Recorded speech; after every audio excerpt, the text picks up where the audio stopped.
But I want to ask you a very pointed question.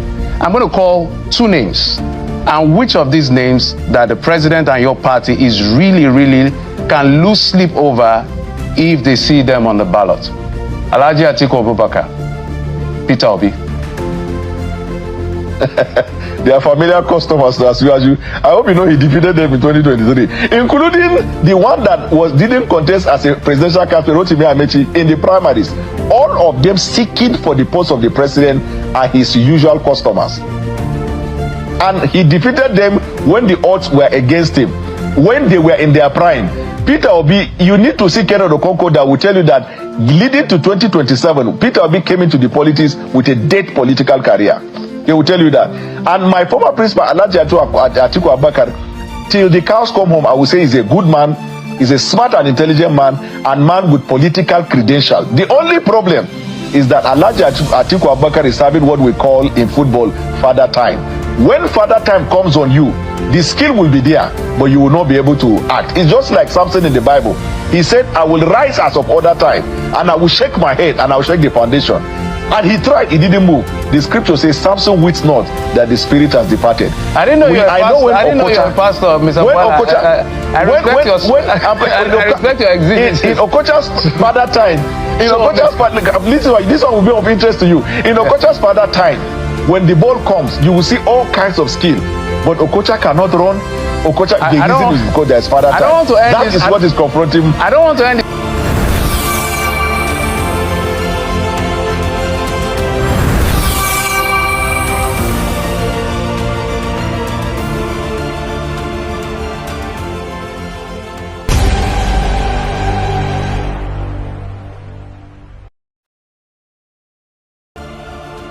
On Saturday, 2nd of May 2026, rumors started flying around town that His Excellency the former governor of Anambra State and the former Labour Party presidential candidate Peter Obi is about to leave the ADC, the coalition political party. Him and the former governor of Kano State, Musa Rabiu Kwankwaso. Many wish it is untrue, while some wish it is true. Theories emerge, conjectures were constructed, suspects built up. Finally, on Sunday, 3rd of May 2026, His Excellency addressed Nigerians, explaining why he left the party. He said that those leaders of the party remain his respected leaders, but that the environment was toxic for him. He finally announced his exit, and on that same Sunday night, him and His Excellency Musa Rabiu Kwankwaso joined the National Democratic Congress, the NDC. On the 9th of May 2026, the party had a convention in Abuja and zoned its presidential ticket to the south for a period of 4 years.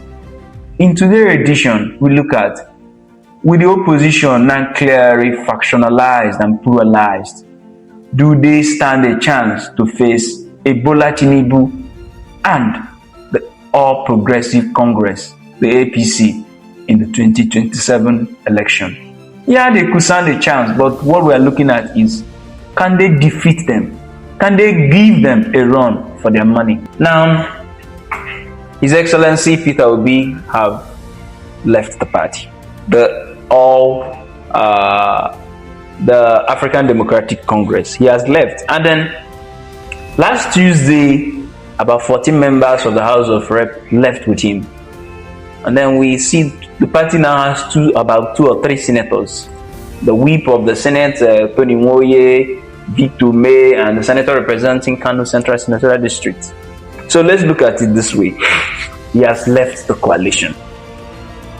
Obi and Kwankwaso have left the coalition. What is the implication? Okay, the only implication I am seeing here is the fact that it has only served to weaken the opposition even more than it used to. And then secondly, the chances of Obi Kwankwaso becoming president and vice as it is being put out there in the public space, is actually very slim, and I will tell you why. The party they have decamped to, NDC, is the brainchild of the former Bayelsa State Governor, Sirake Dixon, and without being told, that party in itself is not so rooted even in Bayelsa State. But they can build a structure. They can build a structure, but there is just 7 months left to the general elections. They can work day and night. Okay, day and night. That is not, we're not talking about the building construction here. We're talking about building grassroots structure of a party to be able to stand, a chance of defeating the incumbent.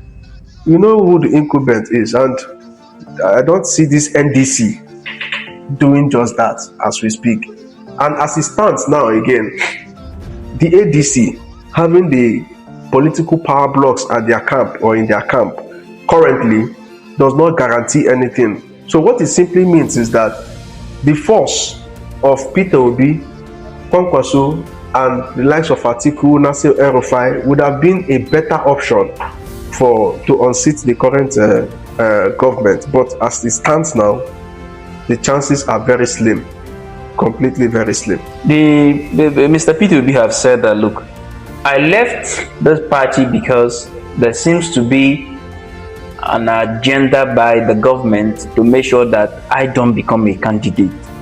Now, looking at it from that part, Peter Obi believes he is popular, he's on ground, he stands a chance to defeat the incumbent, and each party he goes to looks like the incumbent trying to frustrate that party.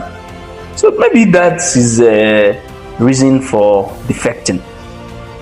Okay, if I go by him, by the logic you just presented now, so what it means is that every party he goes to, the incumbent tries to create crisis, stabilize the party. Yes, so as to make sure he doesn't become a candidate. Let me agree for a moment that this is the case. I will agree for a moment that this is the case, that it happened in Labour Party and currently is happening in ADC. And because there is very little time, the chances of destabilizing the party, is very slim. That is according to Peter Obi. But there are still 7 months to the election. What makes you think that the incumbent cannot still do something to an end, even though the party does not have the kind of structure it requires to really, make a case at the election? So what makes Peter Obi think that there will be no interference? Maybe he did a due diligence this time, because if you look at Victor May explained that the NDC doesn't really have doesn't really have a good case against it in court. Like the guy who took them to court, it could better be interpreted as meddlesome interloper. So maybe that's what they could look at to say, okay, fine, we have good grounds to. When it happened at Labour Party, Lamidi Papa was a nobody. In ADC, this same person who had no grounds whatsoever. No, but he's not a member of the party to start with, so it could be called. So, are you also trying to tell me that the same mo cannot be planted in NDC in the time leading to the general election? Maybe. So, my point exactly is this: Peter Obi's defection to the ADC or to the NDC, has effectively opened the door to a possible defeat and a possible victory for the incumbent. Let's look at it. The incumbent, talk about possible defeat by the incumbent, that defeating them. Now let's look at it this way. You have the PDP, you have the ADC, you have the NDC, you even have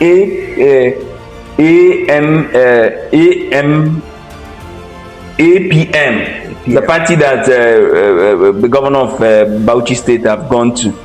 You have LP there. All those having some level of big weight in their party, facing an incumbent in the election.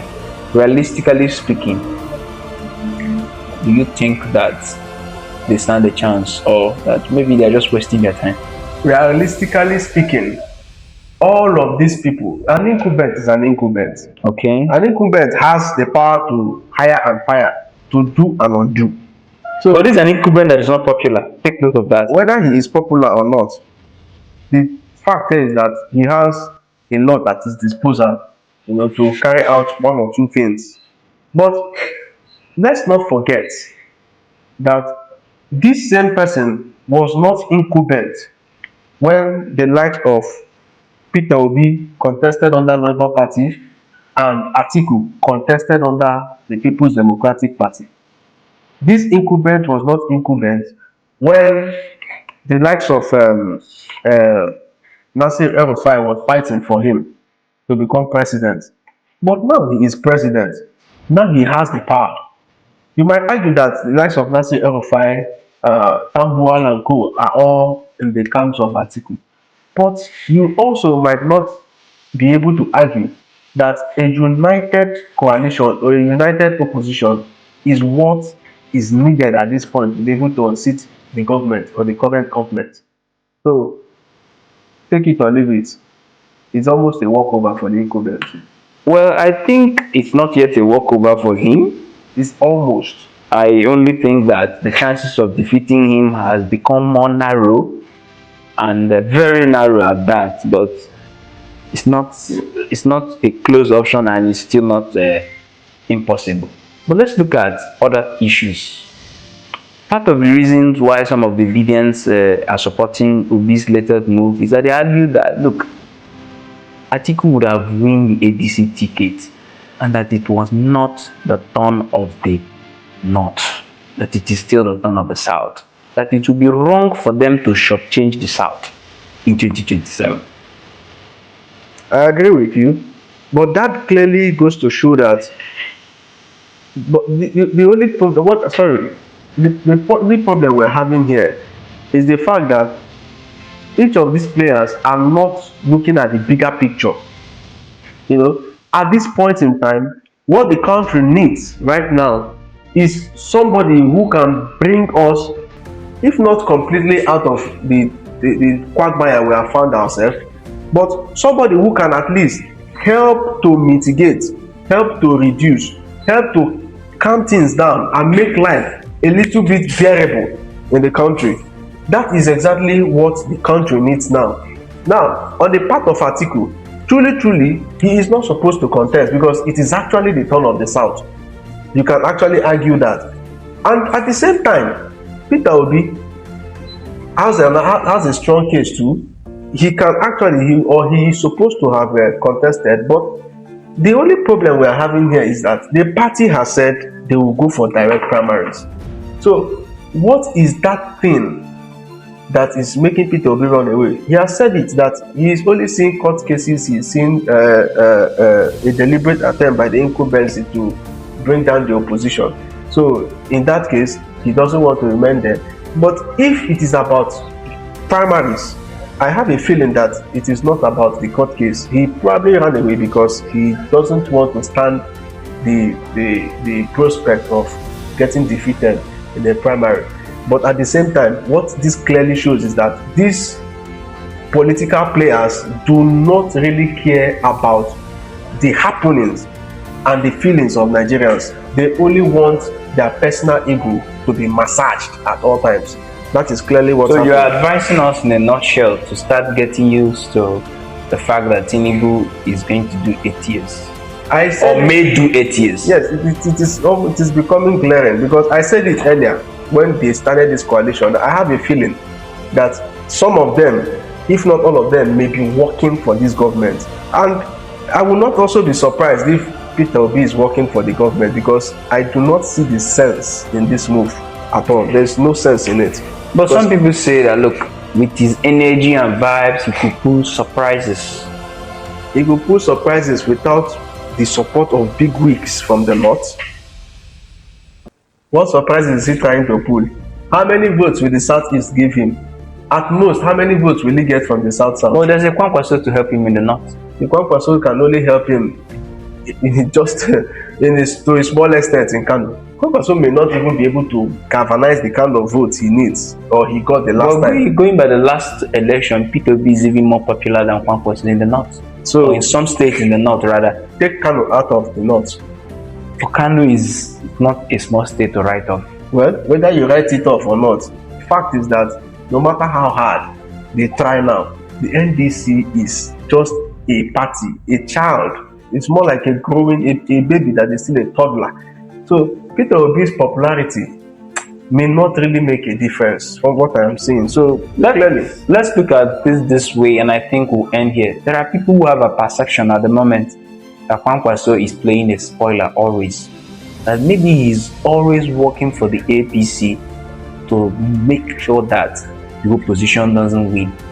I will not be surprised. Like I said, this coalition looks like a mirage, looks like a smoke screen by the government to make it look like there's an opposition, whereas there is actually no opposition. And here we have it. It's just exactly what is going on. So if he's working for the government by playing a spoiler, I am not surprised. We'll end here today, and if this video come your way, subscribe, comment. Your criticism will be appreciated. Until we come your way next time, I remain yours truly from here. It's a good day. President Tinubu is not running president with anybody. The opposition is very weak. Very, very, very weak. And all of them in the opposition are our friends. They are my friends. They are President Tinubu's friends. Let's leave politics alone. We are all friends. Let's tell ourselves the truth. Let them present what they will do better than President Tinubu to Nigerian people. I have not seen what they will do better. The economy was in tatters when President Tinubu came in 2023, and is managing the economy to bring back all the lost grounds to make it a standing ground. So now we are being on the standing ground, and we'll continue to move forward. I don't think any of them will win President Tinubu in a free, fair election. And I have not seen anybody. If I see, I don't know how he's going to do it, because APC is like a moving train. Even in my village, there were not APC before. Everybody joining APC. So unless we don't manage our human beings very well, we have over 15 million members of the party. Even if only the 15 million members will vote, you can see where we are. That's not like you people that are not party members. You have not even voted. Plus, when you people will vote, so you can see we are rocking like hurricane.